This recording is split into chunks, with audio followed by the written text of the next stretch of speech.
Shalom sobat-sobat yang dikasihi Tuhan.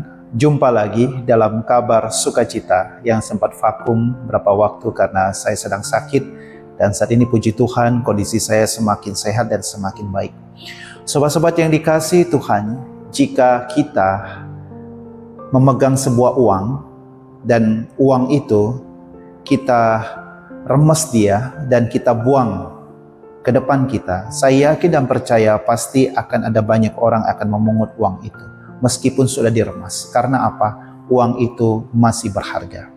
Dan kalau uang yang sudah kita remas dan kita ambil, bahkan kita injak-injak uang tersebut dan kita buang kembali, saya yakin dan percaya pasti banyak orang akan mengambil uang itu karena uang itu masih ada harganya dan masih berharga.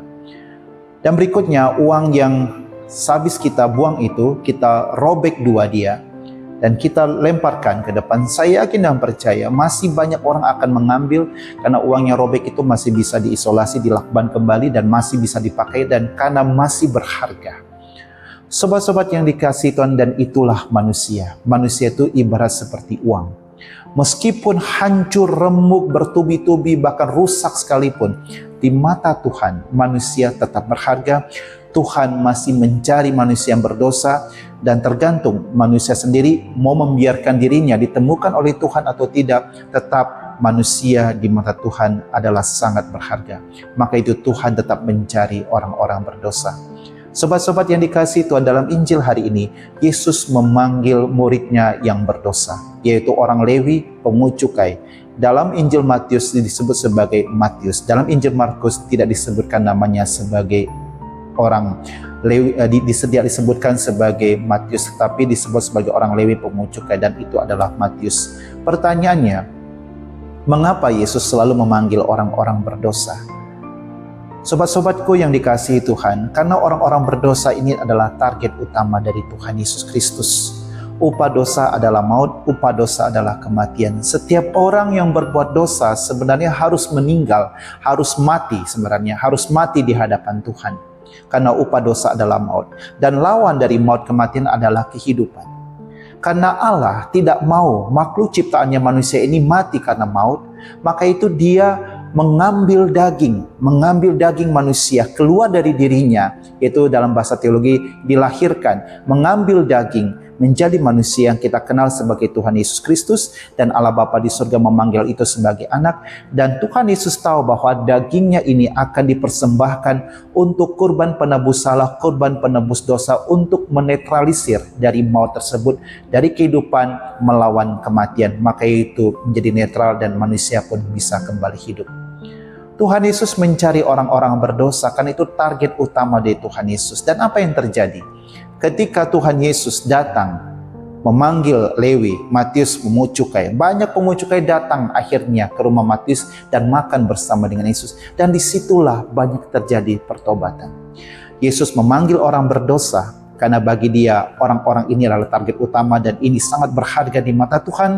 Maka itu orang-orang berdosa ini dikuduskan. Setelah dikuduskan, dia pun akan diutus kembali kepada orang-orang berdosa. Itulah strategi Tuhan Yesus. Dari orang berdosa mempertobatkan kembali orang-orang berdosa lewat segala kesaksian mereka. Sobat-sobatku yang dikasihi Tuhan, tetapi yang anehnya, ada orang yang tidak suka dengan Tuhan Yesus, yaitu orang-orang Farisi dan ahli Taurat. Bagi mereka seharusnya Tuhan Yesus bergaul dengan mereka, bukanlah bergaul dengan orang-orang berdosa. Sobat-sobatku yang dikasihi Tuhan, pada zaman now saat ini ada banyak orang-orang Farisi, ada banyak orang-orang ahli Taurat pada zaman now, bahkan di dalam gereja. Kadang-kadang kita juga menjadi orang-orang Farisi atau ahli Taurat karena kita merasa hidup kita benar, hidup kita suci, kita rajin berdoa, kita rajin ke gereja. Ketika kita masuk gereja, ada teman kita atau keluarga kita atau siapapun yang kita kenal dan kita tahu kehidupan mereka, mulailah kita menghakimi diri mereka dalam hati kita, dalam pikiran mereka, dalam mulut kita juga. Akibatnya, kita tidak fokus kepada Tuhan Yesus yang kita sembah, yang kita puji, yang kita muliakan dalam paran Ekaristi. Akibatnya apa? Orang-orang yang kita hakimi dalam hati, mereka yang dibenarkan, bukan kita yang dibenarkan. Sobat-sobatku yang dikasihi Tuhan, banyak orang Farisi, banyak ahli Taurat pada zaman now, bahkan di dalam gereja, dan mungkin yang itu terjadi pada diri kita sendiri. Mari waktu kita ke gereja, kita fokus pada dosa kita. Karena kita yakin dan percaya dalam peran Ekaristi itulah Tuhan mengampuni dosa-dosa kita dan membersihkan kita kembali, dan kita pun diutus untuk mewartakan kabar sukacita pertobatan kepada orang berdosa di tempat lain. Sobat-sobatku yang dikasihi Tuhan, Anda berharga, saya berharga, kita semua berharga. Jadikanlah dirimu sangat berharga di mata Tuhan, dan datanglah kepada Tuhan Yesus ketika engkau jatuh ke dalam dosa, dan mintalah ampun, dan yakin dan percaya Tuhan pasti mengampunimu, sama seperti Dia mengampuni Lewi pemungut cukai. Shalom, Tuhan memberkati Anda semuanya.